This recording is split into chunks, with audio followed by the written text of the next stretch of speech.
Tigres azules. Una famosa página de Blake hace del tigre un fuego que resplandece y un arquetipo eterno del mal. Prefiero aquella sentencia de Chesterton que lo define como un símbolo de terrible elegancia. No hay palabras por lo demás que puedan ser cifra del tigre, esa forma que desde hace siglos habita la imaginación de los hombres.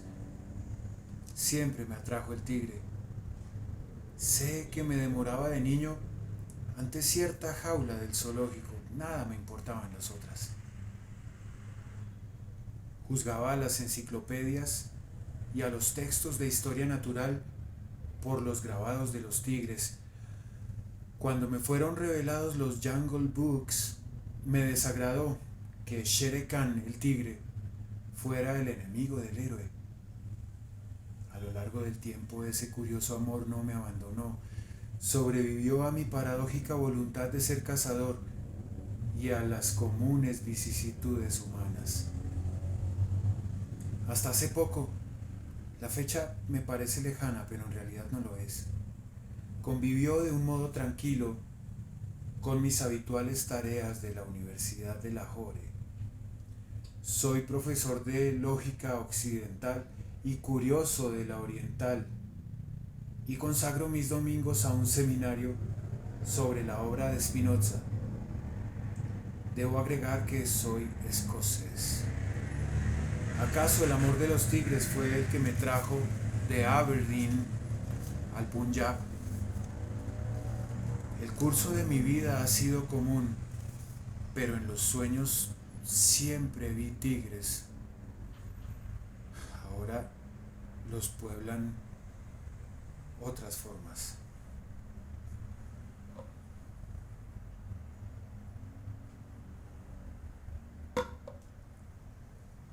Más de una vez he referido estas cosas y ahora me parecen ajenas. Las dejo, sin embargo, ya que las exige mi confesión. A fines de 1904 leí que en la región del delta del Ganges habían descubierto una variedad azul de la especie. La noticia fue confirmada por telegramas ulteriores con las contradicciones y disparidades que son del caso. Mi viejo amor se reanimó. Sospeché un error dada la imprecisión habitual de los nombres de los colores. Recordé haber leído que en islandés el nombre de Etiopía era Blaland, tierra azul o tierra de negros. El tigre azul bien podía ser una pantera negra. Nada se dijo de las rayas y la estampa de un tigre azul con rayas de plata que divulgó la prensa de Londres era evidentemente apócrifa. El azul de la ilustración me pareció más propio de la heráldica que de la realidad.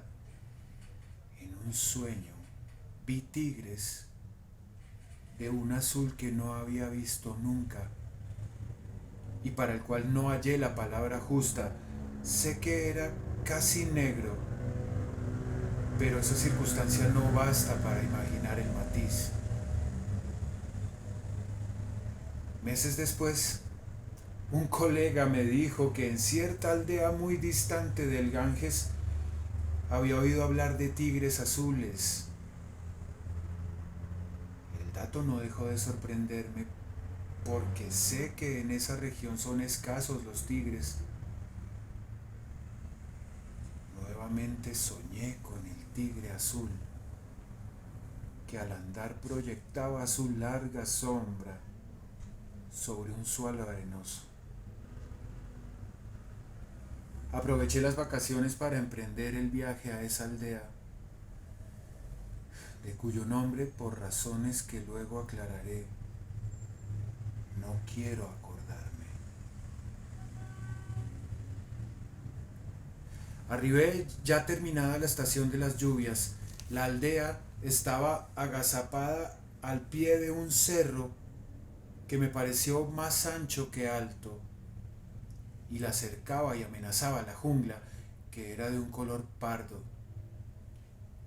En alguna página de Kipling tiene que estar el villorrio de mi aventura, ya que en ellas está toda la India y de algún modo todo el orbe. Básteme referir que una zanja con oscilantes puentes de cañas apenas defendía las chozas. Hacia el sur había ciénagas y arrozales y una hondonada con un río limoso cuyo nombre no supe nunca, y después de nuevo la jungla. La población era de hindúes. El hecho que yo había previsto no me agradó. Siempre me he llevado mejor con los musulmanes, aunque el Islam, lo sé, es la más pobre de las creencias que proceden del judaísmo. Sentimos que en la India el hombre pulula. En la aldea sentí que lo que pulula es la selva, que casi penetraba en las chozas. El día era opresivo y las noches no traían frescura. Los ancianos me dieron la bienvenida y mantuve con ellos un primer diálogo hecho de vagas cortesías. Ya dije la pobreza del lugar, pero sé que todo hombre da por sentado que su patria encierra algo único. Ponderé las dudosas habitaciones y los no menos dudosos manjares y dije que la fama de esa región había llegado a Lahore. Los rostros de los hombres cambiaron. Intuí inmediatamente que había cometido una torpeza y que debía arrepentirme.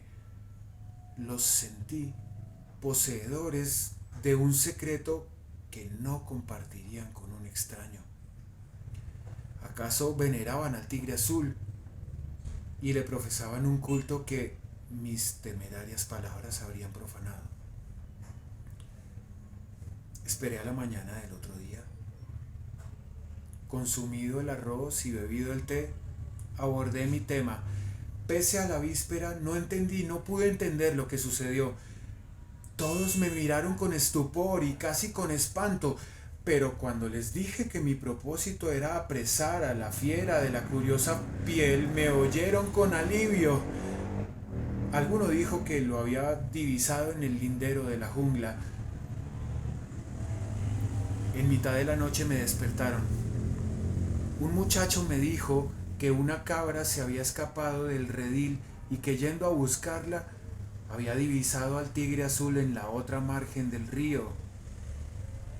Pensé que la luz de la luna nueva no permitía precisar el color, pero todos confirmaron el relato.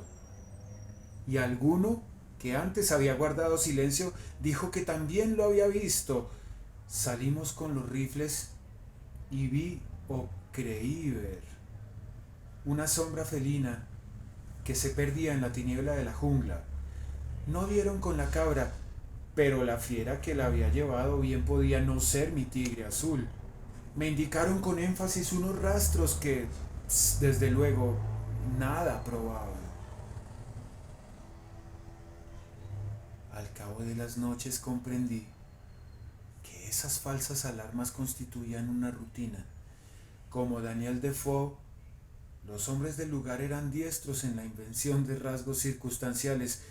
El tigre podía ser avistado a cualquier hora, hacia los arrozales del sur o hacia la maraña del norte, pero no tardé en advertir que los observadores se turnaban con una regularidad sospechosa. Mi llegada coincidía invariablemente con el momento exacto en que el tigre acababa de huir. Siempre me señalaban la huella y algún destrozo, pero el puño de un hombre puede falsificar los rastros de un tigre. Una que otra vez fui testigo de un perro muerto. Una noche de luna pusimos una cabra de señuelo y esperamos en vano hasta la aurora. Pensé al principio que esas fábulas cotidianas obedecían al propósito de que yo demorara mi estadía, que beneficiaba a la aldea, ya que la gente me vendía alimentos y cumplía mis quehaceres domésticos. Para verificar esa conjetura, les dije que pensaba buscar el tigre en otra región que estaba aguas abajo. Me sorprendió que todos aprobaran mi decisión. Seguí advirtiendo, sin embargo, que había un secreto y que todos recelaban de mí. Ya dije que el cerro boscoso a cuyo pie se amontonaba la aldea no era muy alto. Una meseta lo truncaba. Del otro lado, hacia el oeste y el norte, seguía la jungla.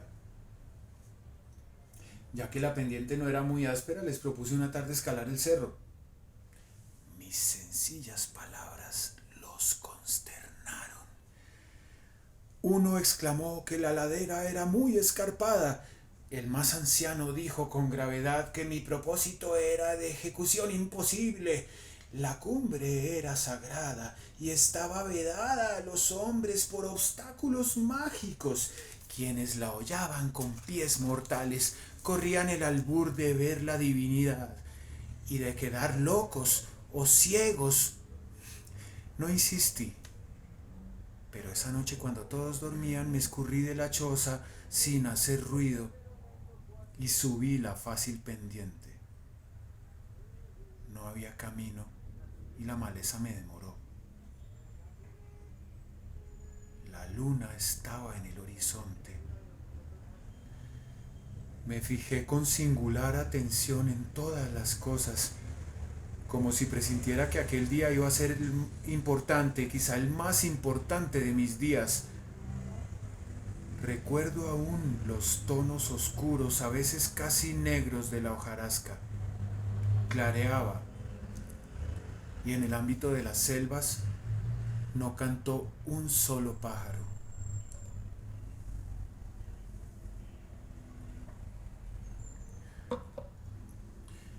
20 o 30 minutos de subir y pisé la meseta. Nada me costó imaginar que era más fresca que la aldea, sofocada a su pie. Comprobé que no era la cumbre, sino una suerte de terraza no demasiado dilatada, y que la jungla se encaramaba hacia arriba en el flanco de la montaña. Me sentí libre, como si mi permanencia en la aldea hubiera sido una prisión. No me importaba que sus habitantes hubieran querido engañarme, sentí que esencialmente eran niños. En cuanto al tigre, las muchas frustraciones habían gastado mi curiosidad y mi fe, pero de manera casi mecánica busqué rastros. El suelo era agrietado y arenoso. En una de las grietas, que por cierto no eran profundas y que se ramificaban en otras, reconocí un color. Era increíblemente el azul del tigre de mi sueño. Ojalá no lo hubiera visto nunca. Me fijé bien. La grieta estaba llena de piedritas, todas iguales, circulares, muy lisas y de pocos centímetros de diámetro. Su regularidad les prestaba algo artificial, como si fueran fichas.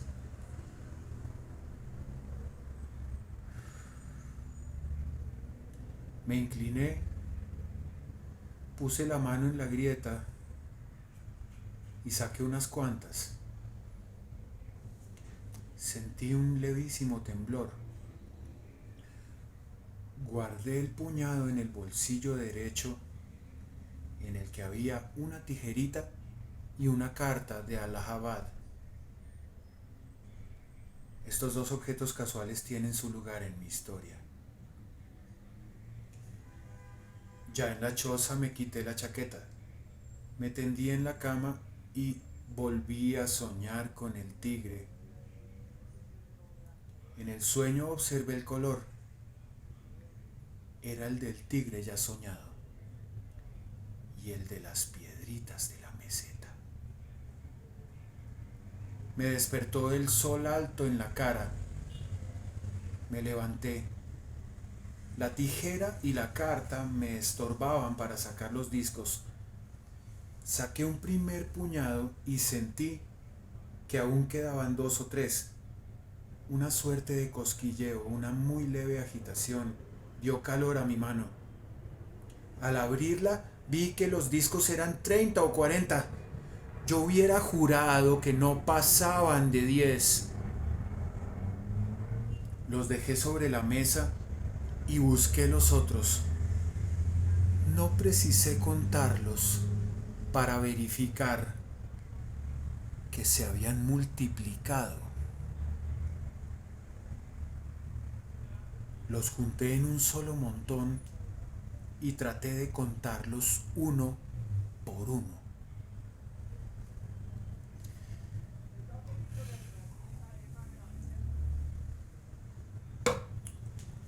La sencilla operación resultó imposible. Miraba con fijeza cualquiera de ellos, los sacaba con el pulgar y el índice y cuando estaba solo eran muchos. Comprobé que no tenía fiebre e hice la prueba muchas veces. El obsceno milagro se repetía. Sentí frío en los pies y en el bajo vientre y me temblaban las rodillas. No sé cuánto tiempo pasó. Sin mirarlos junté los discos en un solo montón y los tiré por la ventana. Con extraño alivio sentí que había disminuido su número. Cerré la puerta con firmeza y me tendí en la cama. Busqué la exacta posición anterior y quise persuadirme de que todo había sido un sueño para no pensar en los discos, para poblar de algún modo el tiempo. Repetí con lenta precisión en voz alta las 8 definiciones y los 7 axiomas de la ética. No sé si me auxiliaron. En tales exorcismos estaba cuando oí un golpe. Temí instintivamente que me hubieran oído hablar solo y abrí la puerta. Era el más anciano, Bhagavan Das. Por un instante su presencia pareció restituirme a lo cotidiano. Salimos. Yo tenía la esperanza de que hubieran desaparecido los discos, pero ahí estaban en la tierra. Ya no sé cuántos eran. El anciano los miró y me miró. Estas piedras no son de aquí, son las de arriba, dijo con una voz que no era la suya. Así es, le respondí. Agregué no sin desafío que las había hallado en la meseta e inmediatamente me avergoncé de darle explicaciones. Bhagavan Das, sin hacerme caso, se quedó mirándolas fascinado. Le ordené que las recogiera. No se movió. Me duele confesar que saqué el revólver y repetí la orden en voz más alta. Bhagavan Das balbuceó: más vale una bala en el pecho que una piedra azul en la mano. Eres un cobarde, le dije. Yo estaba, creo, no menos aterrado, pero cerré los ojos y recogí un puñado de piedras con la mano izquierda. Guardé el revólver y las dejé caer en la palma abierta de la otra. Su número era mucho mayor. Sin saberlo, yo había ido acostumbrándome a esas transformaciones. Me sorprendieron menos que los gritos de vagabandás. «¡Son las piedras que engendran!», exclamó. «Ahora son muchas, pero pueden cambiar. Tienen la forma de la luna cuando está llena y ese color azul que solo es permitido ver en los sueños. Los padres de mis padres no mentían cuando hablaban de su poder». La aldea entera nos rodeaba. Me sentí el mágico poseedor de esas maravillas. Ante el asombro unánime, recogía los discos, los elevaba, los dejaba caer, los desparramaba, los veía crecer y multiplicarse o disminuir extrañamente. La gente se agolpaba, presa de estupor y de horror. Los hombres obligaban a las mujeres a mirar el prodigio. Alguna se tapaba la cara con el antebrazo, alguna apretaba los párpados. Ninguno se animó a tocar los discos salvo un niño feliz que jugó con ellos. En aquel momento sentí que ese desorden estaba profanando el milagro. Junté todos los discos que pude y volví a la choza.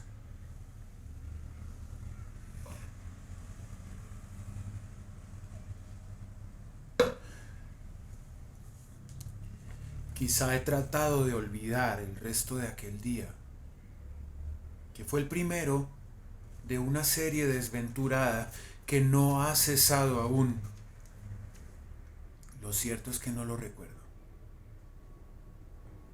Hacia el atardecer pensé con nostalgia en la víspera que no había sido particularmente feliz, ya que estuvo poblada como las otras por la obsesión del tigre.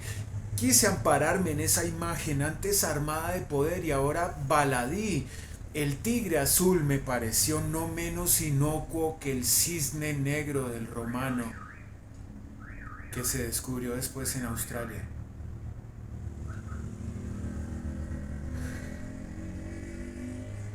Releo mis notas anteriores y compruebo que he cometido un error capital. Desviado por el hábito de esa buena o mala literatura que malamente se llama psicológica, he querido recuperar, no sé por qué, la sucesiva crónica de mi hallazgo.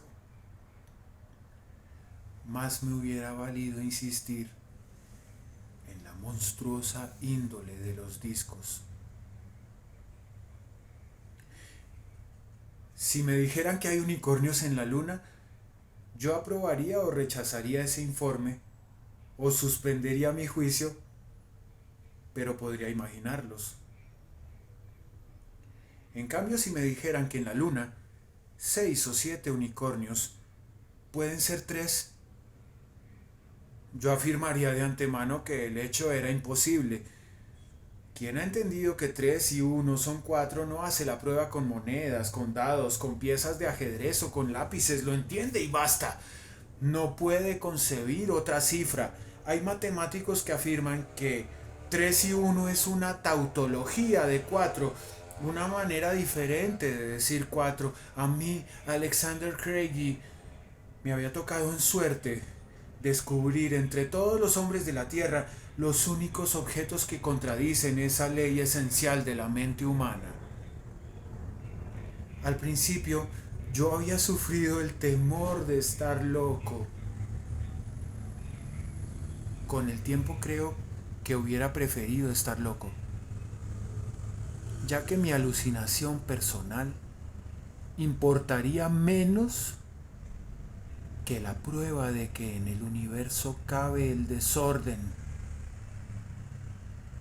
Si 3 y 1 pueden ser 2 o pueden ser 14, la razón es una locura.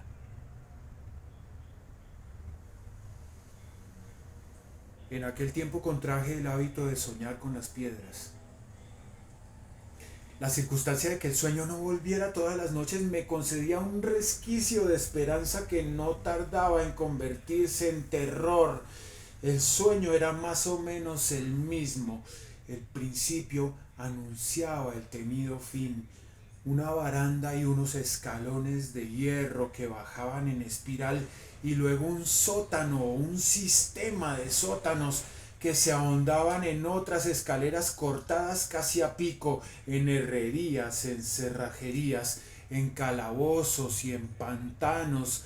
En el fondo, en su esperada grieta, las piedras, que eran también Behemoth o Leviatán, los animales que significan en la escritura que el Señor es irracional.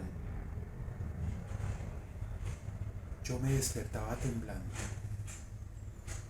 y ahí estaban las piedras en el cajón, listas a multiplicarse o a reducirse.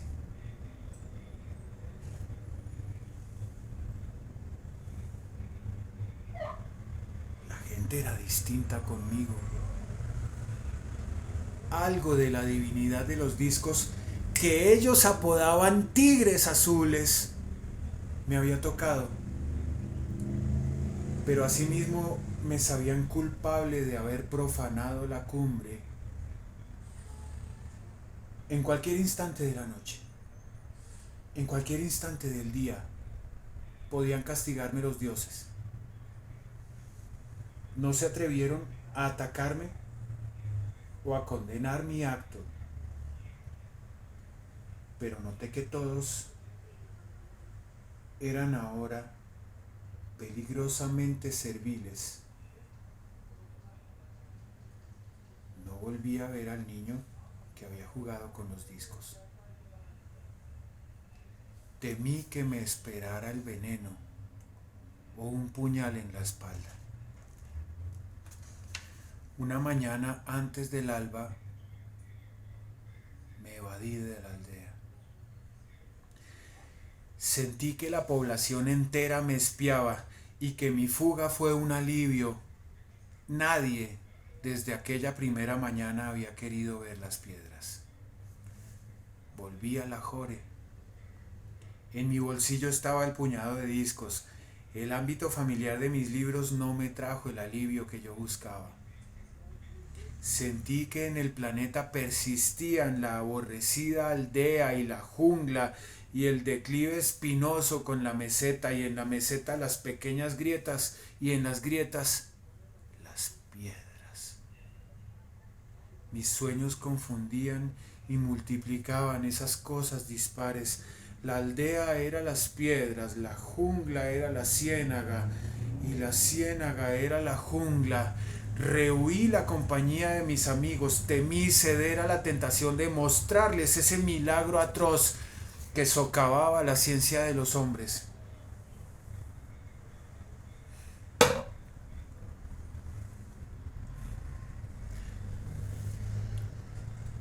Ensayé diversos experimentos.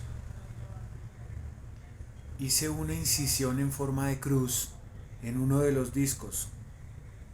Lo barajé entre los demás y lo perdí al cabo de una o dos conversiones, aunque la cifra de los discos había aumentado.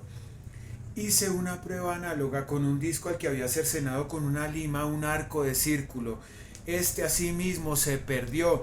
Con un punzón abrí un orificio en el centro de un disco y repetí la prueba.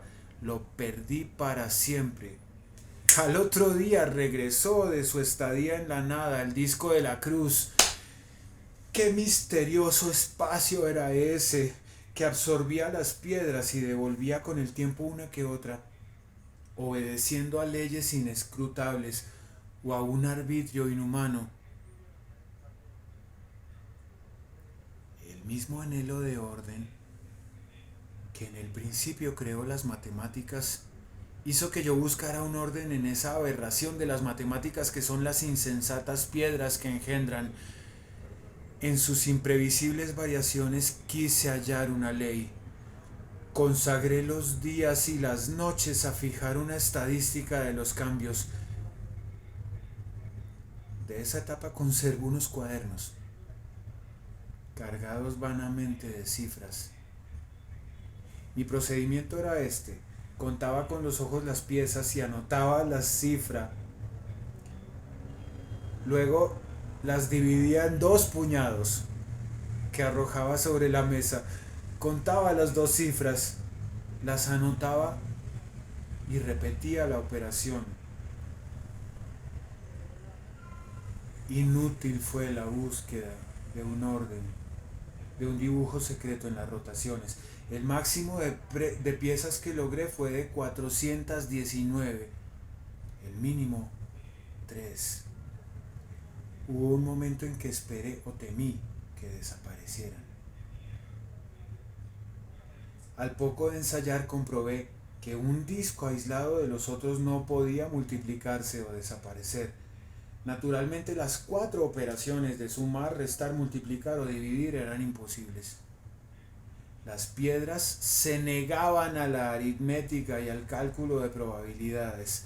40 discos podían divididos dar 9. Los 9 divididos a su vez podían ser 300.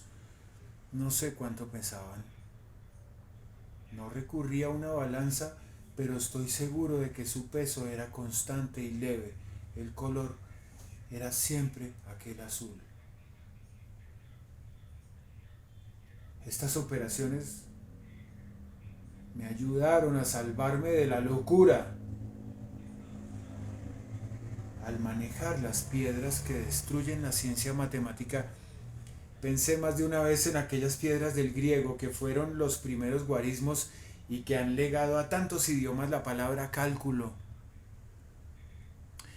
Las matemáticas, me dije, tienen su origen y ahora su fin en las piedras. Si Pitágoras hubiera operado con estas.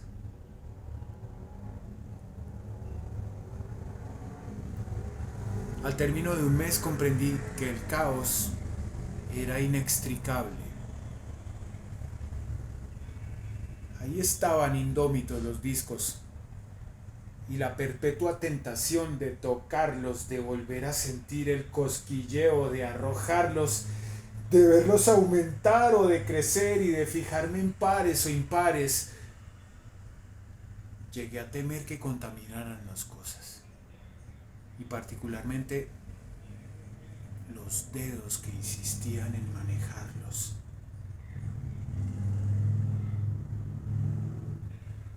Durante unos días me impuse el íntimo deber de pensar continuamente en las piedras, porque sabía que el olvido solo podía ser momentáneo y que redescubrir mi tormento sería intolerable.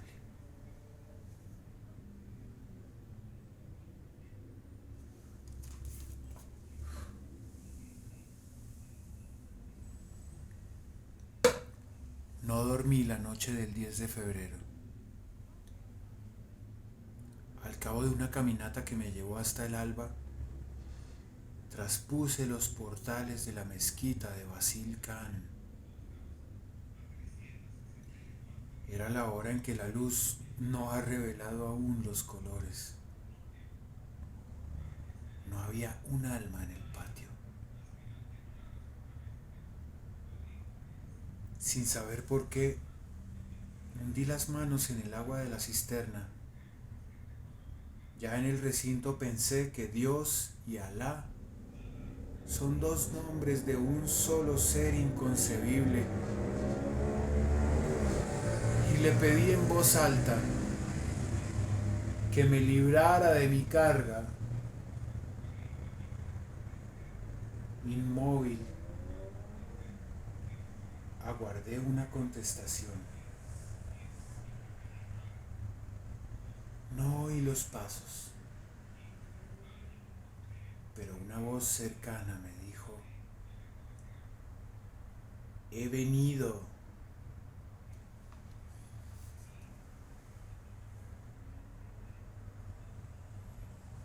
A mi lado estaba el mendigo.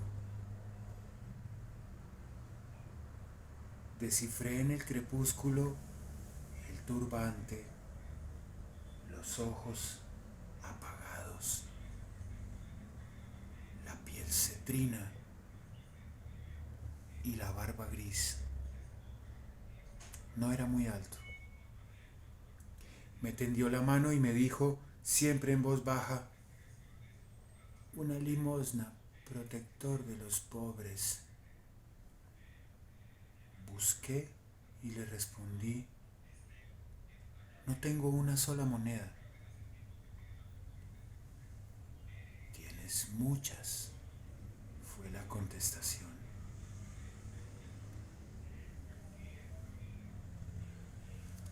En mi bolsillo derecho estaban las piedras. Saqué una y la dejé caer en la mano hueca. No se oyó el menor ruido. Tienes que darme todas, me dijo. El que no ha dado todo, no ha dado nada. Comprendí y le dije, quiero que sepas que mi limosna puede ser espantosa. Me contestó, ¿acaso esa limosna es la única que puedo recibir? He pecado. Dejé caer todas las piedras en la cóncava mano. Cayeron como en el fondo del mar, sin el rumor más leve. Después me dijo, no sé aún cuál es tu limosna, pero la mía es espantosa. Te quedas con los días y las noches, con la cordura, con los hábitos, con el mundo.